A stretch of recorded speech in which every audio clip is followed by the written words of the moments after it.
Josette, and to the Parish Pastoral Council. Thank you all for coming here. Friends, to make a 30-year commitment to anything is quite an achievement. I remember when my mum and dad were downsizing their house, they found an exercise book that Stephen wrote when he was in year 6, I think. He was 10 years old or something. And in that, there was a few lines which said, when I grow up, I want to be a priest, I want to serve people, and I want to serve God. And if anyone was destined to be a priest, it is my brother.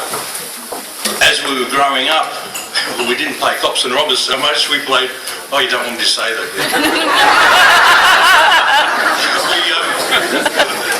We didn't play cops and robbers, we also played like I was the altar boy and he was the priest. And we used to get bread and flatten it out and make posts with it. So he was destined to be a priest. And a good one, determined, frugal. I've never known anyone as compassionate and as genuine and empathetic as my brother. I know I certainly wouldn't be here if it wasn't for my brother. We've shared many great times together. His frugalness, apparently there was a problem with your possums here in this church a little while ago. I think some people know about this. To call out an exterminator or pest control was very expensive, so he managed to procure some cages and he caught the possums and didn't know what to do with them. So to be ecumenical about it as well, I guess, he took it down to the Anglican church. So he saved you money, but also ecumenical.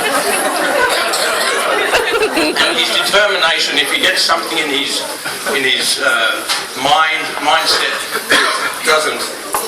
he can't falter it. We're fortunate enough, both of us have got an interest in cars, especially old American cars, but we're fortunate enough at our age now that we were able to buy, we've got an MG together, an old MG, and we own a Land Cruiser or Land Screw, it's affectionately known now. We went on a trip, we went up to Dargo with Land Cruiser quite a few months ago, and Stephen wanted to visit some town which is in Gippsland, and he looked on the map and there's a road, a shortcut road to get to this town. And the actual name of the road is Shortcut Road. And it started off good, it was bitumen, it went to gravel, then it went to boulders. And with these four-wheel drives, the suspension's pretty hard, especially at the back. And by the time this road turned to a track, it was almost like a rabbit run. I swear I dropped another testicle.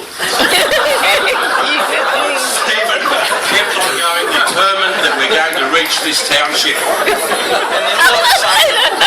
then all of a sudden the road just came to an end. There was a cliff. And Stephen scratching his head, but the road says we've got to go. If the car would have had a winch, he would have winched the car down. And the kids were saying, oh, let's go. We spent at least 8 hours on this shortcut road. But he was determined to get to this place. But the kids were tired of it. Let's go home. I said, let's go home as well. I could go on. The MG, I've got a couple of stories with the MG too. It's a great car, and we used to spend a lot of time together in it. We'd go driving. And it's convertible. We wear the baseball caps, don't get sunburn. We're standing at a set of traffic lights. Stephen was driving. I'm in the passenger seat, and I look to my left, and there's a shop front window, tinted window, so you could see the reflection. And I'm looking at this reflection. I thought, no, this really isn't a good look. We just look like two grey-haired, menopausal gay people going for it. Not that I have anything against gay people at all. But the image I'm trying to portray, and nor is it for you, Stephen.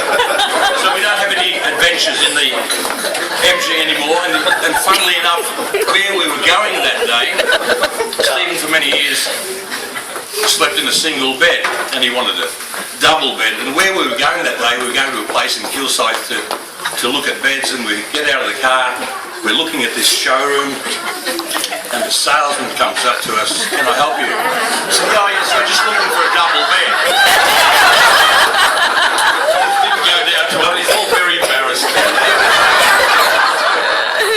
But seriously, thank you all very much for coming.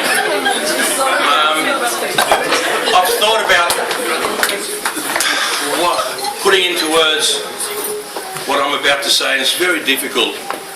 For those of us who are fortunate enough to have spouses and partners, we know, even though we may take it for granted sometimes, the comfort and the security and the contentment that we feel when we're in the arms of our loved one, whoever that may be.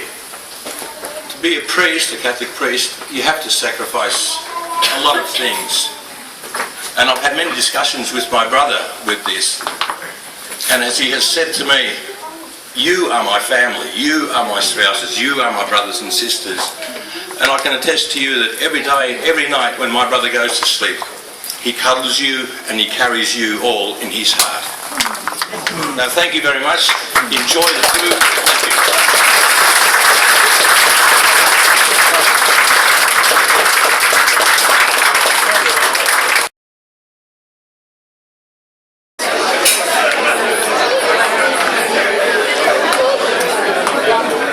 Thank you. Tom should have been a priest.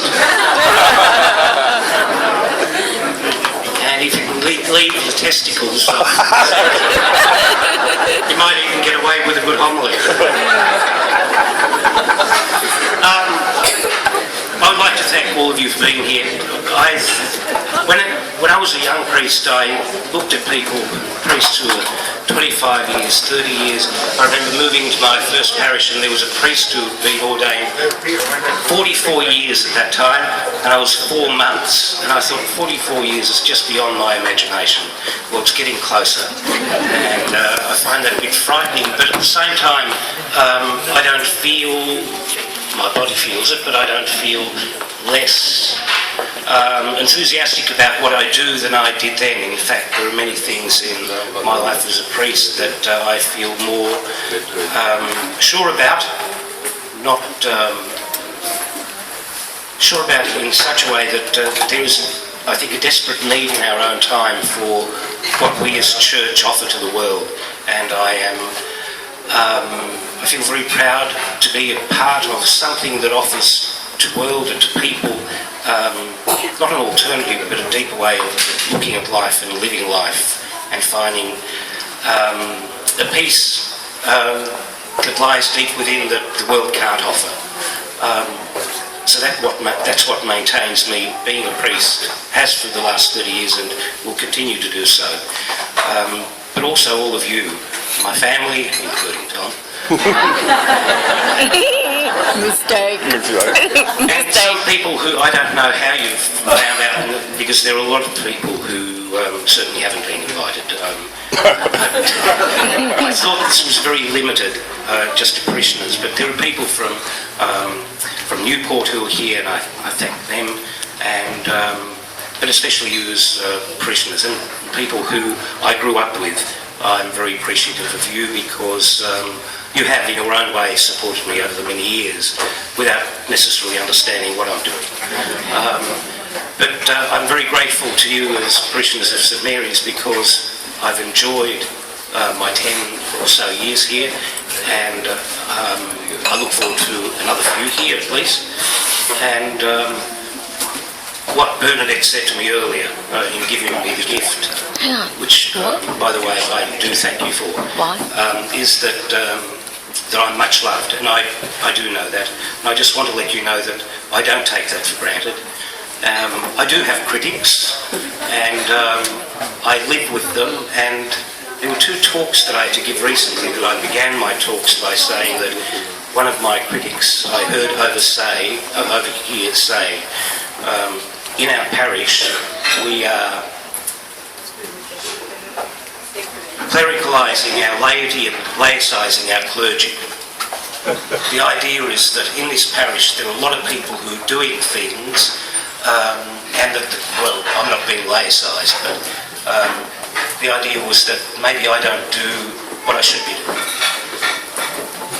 What I feel very proud of in being part of this community is that you've taken on responsibilities of leadership and ministry, and that makes me feel very proud of you and proud of being parish priest of this community. So I do appreciate your love and support of me, and I will try to continue to live up to that. I also like to thank Mick Mulcahy, who, when he can, he celebrates one Mass here on the weekend, but he's going to be here for two because he was here with me now, and he'll be coming back for the 5 o'clock. So thank you for your friendship and support too, Mick. Enjoy one another's company, and I think that's enough of talking after Tom has talked so much. You go, stand next time, I'll take a photo. And have a good day. Then I need to set it.